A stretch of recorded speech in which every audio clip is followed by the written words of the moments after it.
നമസ്കാരം. മലയാള സിനിമയിലെ താരരാജാവ് ആരാണെന്ന് ചോദിച്ചാൽ നിസ്സംശയം പറയും അത് മോഹൻലാലാണ്. മോഹൻലാലിന് വലിയൊരു സ്വീകാര്യത മലയാളികളുടെ ഇടയിലുണ്ട്. മലയാളികളുടെ മാത്രമല്ല, ലോകം മുഴുവൻ ഇടയിലും മോഹൻലാലിനോട് ഒരു പ്രത്യേക മമത എല്ലാവർക്കുമുണ്ട്. എന്തായാലും മലയാള സിനിമയുടെ പ്രിയങ്കരനായി നിറഞ്ഞങ്ങ് നിൽക്കുകയാണ് നടൻ മോഹൻലാൽ എന്ന് നമുക്കറിയാം. ഇത്രയും വർഷം അഭിനേതാവ് നിർമ്മാതാവും ഒക്കെ ആയിരുന്നുവെങ്കിൽ ഇന്ന് സംവിധായകനായി കൂടി മാറിയിട്ടുണ്ട് താരം. 20കളിലും 30കളിലും 40കളിലും എല്ലാം അതീവ സുന്ദരനായിരുന്നു മലയാളത്തിന്റെ സ്വന്തം ലാലേട്ടൻ. കുറച്ചു വർഷം മുമ്പ് ഒടിയൻ സിനിമയിൽ യുവാവായി അഭിനയിക്കാൻ നിരവധി ട്രീറ്റ്മെന്റുകൾ മുഖത്തും ശരീരത്തിലും മോഹൻലാൽ ചെയ്തിരുന്നു. അതിനുശേഷം ഷേവ് ചെയ്ത ലുക്കിൽ മോഹൻലാൽ എവിടെയും പ്രത്യക്ഷപ്പെട്ടിട്ടില്ല എന്നുള്ളത് എല്ലാവരും ശ്രദ്ധിച്ചാൽ മനസ്സിലാകും.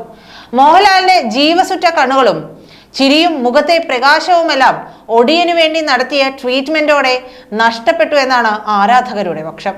അതിന്റെ പേരിൽ ഇപ്പോഴും ഒടിയന്റെ സംവിധായകൻ VA ശ്രീകുമാറിനെ കമന്റ് ബോക്സിലൂടെ മലയാളികൾ ചീത്ത വിളിക്കുകയും പരിഹസിക്കുകയും ഒക്കെ ചെയ്തുകൊണ്ടേയിരിക്കുന്നു. അടുത്തിടെയായി ആ പഴയ നാച്ചുറൽ ലുക്കിലേക്ക് മോഹൻലാൽ തിരിച്ചു വരുന്നതായിട്ട് നമുക്ക് ഫോട്ടോകളിൽ നിന്നും വീഡിയോകളിൽ നിന്നുമൊക്കെ വ്യക്തമാകുന്നുണ്ട്. പ്രായം 64-ലെത്തിയെങ്കിലും ചെറുപ്പവും ഫിറ്റ്നസും നിലനിർത്താൻ വേണ്ടതെല്ലാം എല്ലാ താരങ്ങളെയും പോലെ മോഹൻലാലും ചെയ്യുന്നുണ്ട്. സൗന്ദര്യ സംരക്ഷണത്തിനായി വർഷം 20 ലക്ഷം രൂപയ്ക്ക് മുകളിൽ താരം ചിലവഴിക്കുന്നുണ്ടെന്നാണ് ഏതാണ്ട് ഒരു ഏകദേശ വിവരം.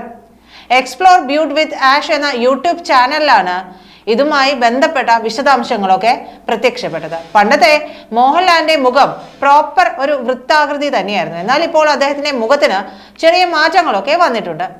മുഖത്ത് മോഹൻലാൽ ഡെർമൽ ഫില്ലേഴ്സ് ചെയ്തിട്ടുണ്ട് എന്നാണ് പറയുന്നത്. ഇത്തരം ഡെർമൽ ഫില്ലേഴ്സ് സ്കിൻ പ്ലംപ് ചെയ്തിരിക്കാനും മുഖം സ്മൂത്തായി പ്രായം തോന്നിക്കാതിരിക്കാനും ഒക്കെ സഹായിക്കും അത്രേ. അതുപോലെ മുഖത്ത് വരുന്ന ചുളിവുകളും മറ്റും നീക്കം ചെയ്യാനും സഹായിക്കും. കൂടാതെ ഒരുവിധപ്പെട്ട എല്ലാ മലയാളം നടന്മാരെ പോലെ മോഹൻലാലും നോൺ സർജിക്കൽ ഹെയർ റീപ്ലേസ്മെന്റ് ചെയ്തിട്ടുണ്ട്. മേൽപ്പറഞ്ഞ ട്രീറ്റ്മെന്റുകളെല്ലാം ചെയ്യാൻ കുറഞ്ഞത് ഒരു വർഷം 20 ലക്ഷം രൂപയെങ്കിലും ചിലവ് വരുമെന്നാണ് ബ്യൂട്ടി വ്ളോഗറായിട്ടുള്ള ആഷ് പറയുന്നത്. ആഷിന്റെ പുതിയ വീഡിയോ പ്രത്യക്ഷപ്പെട്ടതോടെ ആ പഴയ ലാലേട്ടന്റെ ലുക്ക് ആയിരുന്നു അടിപൊളി എന്നാണ് ഏറെയും കമന്റുകൾ വരുന്നത്. പഴയ ആ ചുള്ളൻ മോഹൻലാലിനെ കൺനിറയെ കാണാൻ അധിപനും ദശരഥവും വന്ദനവും ചിത്രവും ഒക്കെ റിപ്പീറ്റ് അടിച്ച് കാണുന്നവരാണ് ഇന്നും മലയാളികൾ. കുറച്ചു വർഷം മുമ്പ് നേരത്തെ പറഞ്ഞതുപോലെ ഒടിയൻ സിനിമയിൽ യുവാവായി അഭിനയിക്കാൻ നിരവധി ട്രീറ്റ്മെന്റുകൾ മുഖത്തും ശരീരത്തിലും മോഹൻലാൽ ചെയ്തതിനു ശേഷമാണ് ലാലേട്ടന്റെ ഈ സൗന്ദര്യത്തിന് ഒരു കോട്ടം വന്നത് എന്നാണ് പറയുന്നത്. എന്തായാലും പിന്നീട് പഴയ ആ ലുക്കിൽ മോഹൻലാൽ എവിടെയും പ്രത്യക്ഷപ്പെട്ടിട്ടില്ല. എന്തായാലും ലാലേട്ടന്റെ ആ പഴയ മുഖം കാണാൻ ഇന്നും ആളുകൾ കൊതിച്ചിരിക്കുകയാണ് എന്ന് തന്നെ വേണം പറയാൻ. ഇത്രയേറെ സ്നേഹം വാങ്ങിക്കൂട്ടുന്ന മറ്റൊരു താരമുണ്ടോ എന്ന് ചോദിച്ചാൽ അത് ഇല്ല എന്ന് തന്നെ പറയേണ്ടി വരും. മാത്രമല്ല, അദ്ദേഹത്തിന്റെ അഭിനയ സിദ്ധിയെക്കുറിച്ചും നമുക്കറിയാവുന്നതാണ്. ഒരുപാട് വിവാദങ്ങളിൽ വീണു പോയിട്ടും അദ്ദേഹത്തിന്റെ ആ താരരാജാവ് പട്ടത്തിന് ഇതുവരെയും ഒരു കോട്ടവും സംഭവിച്ചിട്ടില്ല. അതിന്റെ അർത്ഥം അദ്ദേഹം ചെയ്തിട്ടുള്ള ചിത്രങ്ങളിലെ കഥാപാത്രങ്ങൾ അത്രയേറെ കഴമ്പുള്ളവയാണ്, കാമ്പുള്ളവയാണ് എന്നുള്ളത് കൊണ്ട് തന്നെയാണ്.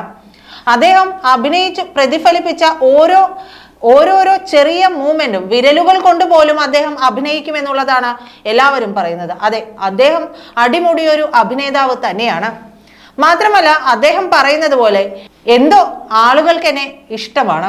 അതെ, ലാലേട്ടനെ ഇന്നും എന്നും എപ്പോഴും ഇനി ഇഷ്ടപ്പെട്ടുകൊണ്ടേയിരിക്കും. കാരണം ആളുകളെ മയക്കാൻ വേണ്ടുന്ന എന്തോ ഒരു ട്രിക്ക് അത് അദ്ദേഹത്തിനുണ്ട്.